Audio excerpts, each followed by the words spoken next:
Tutorial Kuliah Sistem Hukum Indonesia Topik keempat. Pengertian Sistem Hukum dan Hukum Indonesia. Disediakan oleh Global Tutorial. Berdasarkan pengertian sistem dan pengertian hukum dapat dipahami bahwa bicara tentang sistem hukum itu ternyata begitu luas. Dari pengertian hukum menurut Mokhtar Kusumaatmadja saja minimal sistem hukum itu harus meliputi 1. Materi hukumnya yang berupa kaidah-kaidah dan asas-asas hukum. 2. Proses dalam mewujudkan kaidah dan atau asas hukum itu menjadi kenyataan. 3. Lembaga-lembaga yang terkait guna mewujudkan hukum itu menjadi kenyataan. Apalagi kalau menarik pemahaman sistem hukum itu berdasarkan pengertian-pengertian hukum yang telah diklasifikasikan Surjono Sukanto, tentu saja bicara tentang sistem hukum itu akan lebih luas lagi. Subekti mengatakan bahwa sistem adalah suatu susunan atau tataan yang teratur, suatu keseluruhan yang terdiri atas bagian-bagian yang berkaitan satu sama lain, tersusun menurut suatu rencana atau pola, hasil dari suatu penulisan untuk mencapai suatu tujuan. Dalam suatu sistem yang baik tidak boleh terdapat suatu pertentangan antara bagian-bagian dan juga tidak boleh terjadi duplikasi atau tumpang tindih di antara bagian-bagian itu. Jadi, hukum sebagai suatu sistem, artinya suatu susunan atau tataan teratur dari aturan-aturan hidup, keseluruhannya terdiri dari bagian-bagian yang berkaitan satu sama lain. Maryam Darus Badrul Zaman berpendapat bahwa sistem adalah kumpulan asas-asas yang terpadu yang merupakan landasan di atas mana dibangun tertib hukum. Pengertian sistem hukum itu sendiri diambil Maryam dari Belefroid, yang mengatakan bahwa sistem hukum adalah keseluruhan aturan yang disusun secara terpadu berdasarkan asas tertentu. Pemikiran Hans Kelsen tentang teori tangga, Stephen Theory, yang isinya menyatakan bahwa tertib hukum atau legal order itu merupakan a system of norms yang berbentuk seperti tangga-tangga piramid. Pada tiap-tiap tangga terdapat kaidah-kaidah, norms, dan di puncak piramid terdapat kaidah dasar, grand norms. Di bawah kaidah dasar terdapat kaidah yang disebut undang-undang dasar, di bawah undang-undang dasar terdapat kaidah yang disebut dengan undang-undang, di bawah undang-undang terdapat kaidah yang disebut dengan kaidah peraturan-peraturan, di bawah peraturan-peraturan terdapat kaidah yang disebut dengan ketetapan. Maka berlakunya dan legalitas suatu kaidah terletak pada kaidah yang terdapat di atasnya. Istilah norms oleh Hans Kelsen diartikan sebagai imperatif Vorschrift, yaitu suatu peraturan hukum yang harus diikuti dan yang dilindungi oleh sanksi. Hans Kelsen membedakan antara general norms atau abstrakte normen yang dibentuk oleh badan legislatif dan individual norms atau concrete normen yang dibentuk oleh badan eksekutif. Menurutnya, perbedaan di antara kedua norms itu adalah sebagai berikut.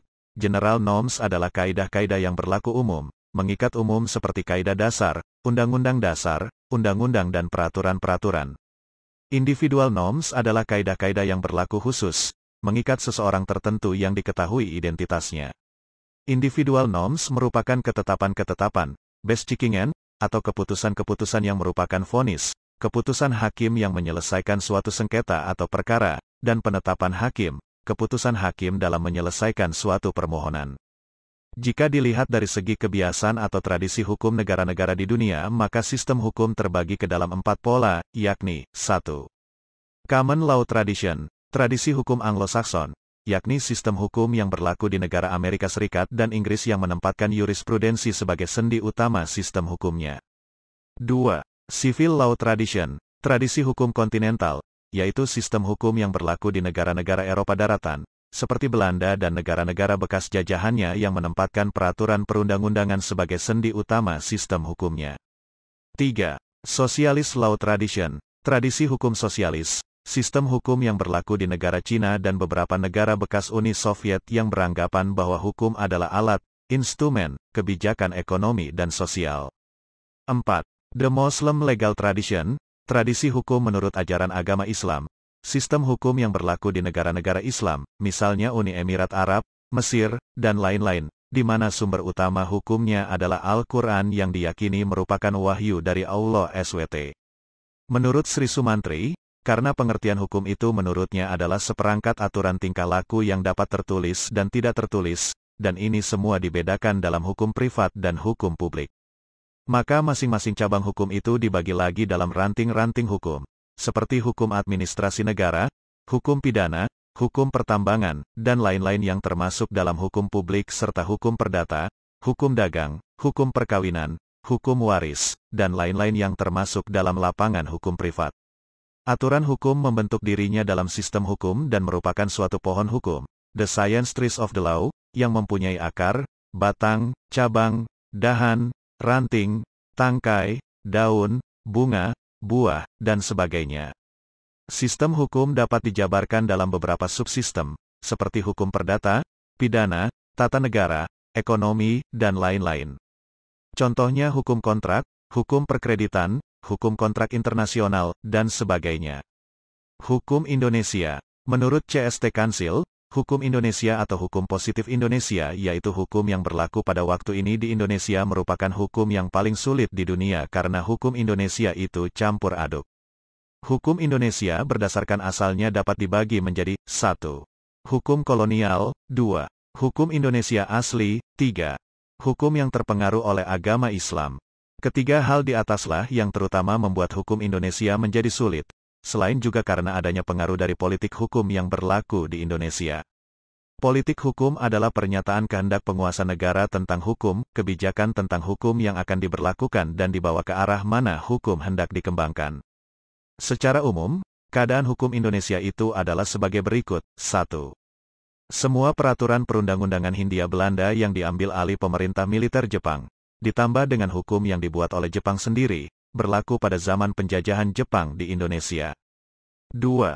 Semua peraturan perundang-undangan yang berlaku pada zaman penjajahan Jepang diambil alih oleh Pasal 2 Aturan Peralihan UUD 1945, ditambah dengan peraturan yang dibuat berdasarkan UUD 1945, berlaku pada masa UUD 1945 periode I. 3. Semua peraturan perundang-undangan yang berlaku pada masa UUD 1945 yang diambil alih oleh Pasal 192 Aturan Peralihan Konstitusi RIS ditambah dengan peraturan-peraturan yang dibuat berdasarkan Konstitusi RIS tersebut, berlaku pada masa Konstitusi RIS tersebut. 4. Semua peraturan perundang-undangan yang berlaku semasa Konstitusi RIS diambil alih oleh Pasal 142 Aturan Peralihan UUDS 1950, ditambah dengan peraturan yang dibuat berdasarkan UUDS 1950, berlaku pada masa UUDS 1950 tersebut. 5. Semua peraturan perundang-undangan yang berlaku selama UUDS 1950 diambil alih oleh UUD 1945 dengan dekret Presiden berdasarkan Pasal 2 Aturan Peralihan UUD 1945 dan peraturan yang dibuat setelah dekret Presiden 1959 itu, berlaku sampai sekarang. Dengan demikian jelas terlihat politik hukum negara Indonesia itu dari aturan-aturan peralihan setiap konstitusi yang pernah berlaku seperti yang sudah diuraikan di atas. Aturan peralihan berfungsi untuk menjaga supaya tidak terjadi kekosongan hukum atau status quo.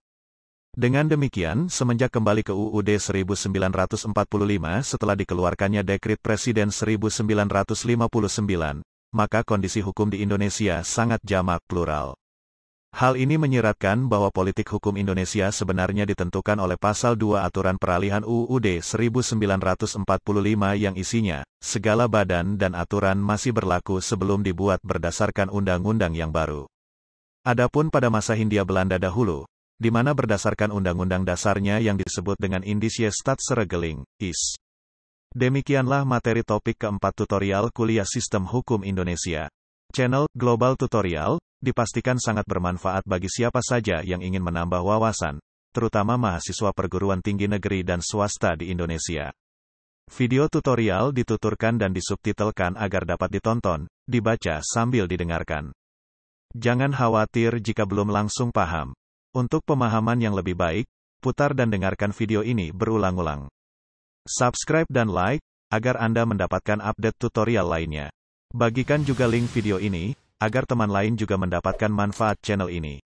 Sekian dan terima kasih. Sampai jumpa.